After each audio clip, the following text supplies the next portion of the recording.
arrivons chez toi, Pierre-Jacques Chauveau, Colin-Maillard, connu depuis des années, puisque c'était ta mère qui était antiquaire ici depuis 1929. Et Pierre-Jacques a donc continué jusqu'à maintenant, où il nous a demandé de réaliser la cessation d'activité de cette très belle boutique, et où nous allons découvrir tout ce que nous allons vous montrer d'important et de pas important.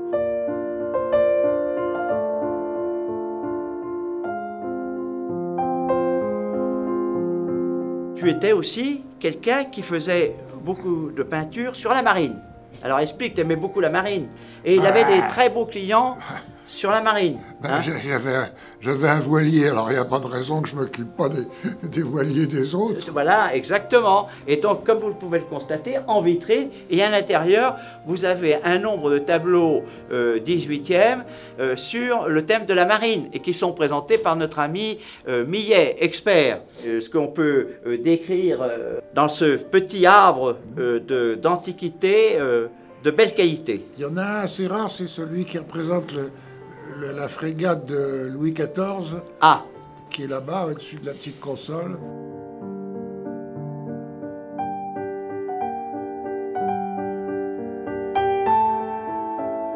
Nous avons aussi de la Chine, parce que c'était un amateur sur la Chine, et donc il avait pas mal de porcelaine, dont cet exemplaire ici d'époque Ming, ce vase. Et puis vous avez aussi, dans ces vitrines, des collections.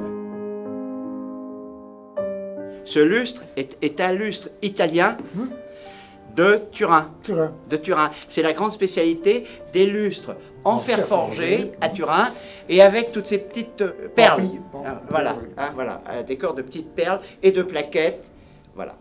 Et alors en haut, si tu regardes bien, il se termine par des cristaux qui imitent une couronne. Exactement, voilà.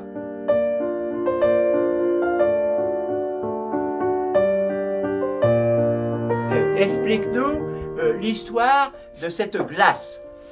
Cette glace se trouvait Faubourg Saint-Honoré, en face l'entrée de l'Élysée, là où Louis Ferraud avait sa boutique de mode. Et c'est lui qui a fait la glace lui-même, parce qu'il dessinait, il faisait les dessins de ses robes, et ça l'amusait de faire de la petite ferronnerie. Et à sa mort, sa fille m'a demandé à ce que je m'occupe de sa succession.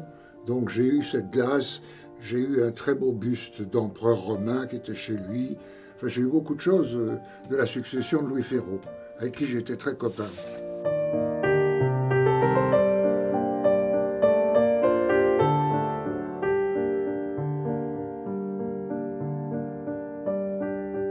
Si, vous voyez, dans tout cet ensemble d'objets importants et pas importants, vous avez une paire de lampes à quinquet d'époque Empire, avec les verres d'origine, la monture qui était le réservoir à huile pour alimenter, et le reste était en bronze ou en tôle. Vous voyez là, ici. Là, vous en avez des lampes à pétrole, alors ça c'est d'époque Empire. Ici derrière, vous en avez d'époque Napoléon III, avec le nécessaire pour la lampe à huile. Là, vous en avez des choses un peu d'époque Napoléon III. Ici, une paire d'appliques d'époque Restauration.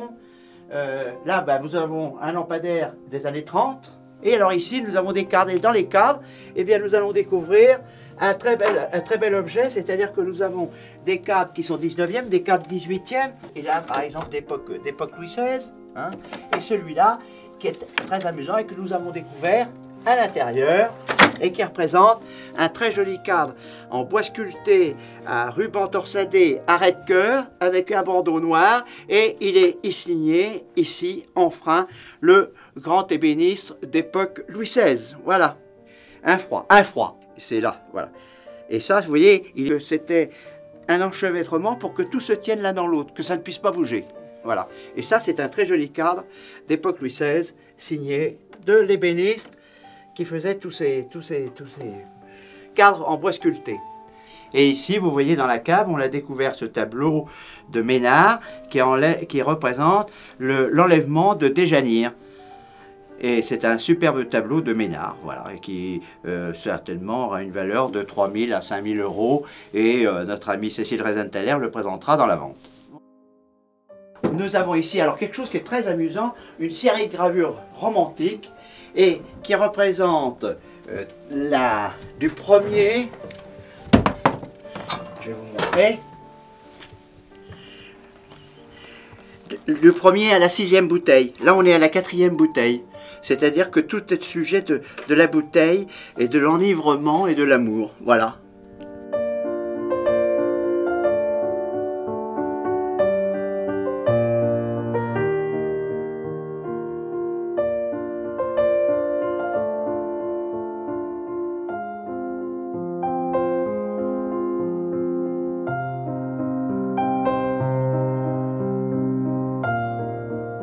Donc vous connaissez à peu près la vie de notre ami et j'espère que nous ferez la joie de venir le soutenir quand nous vendrons toutes ces beautés.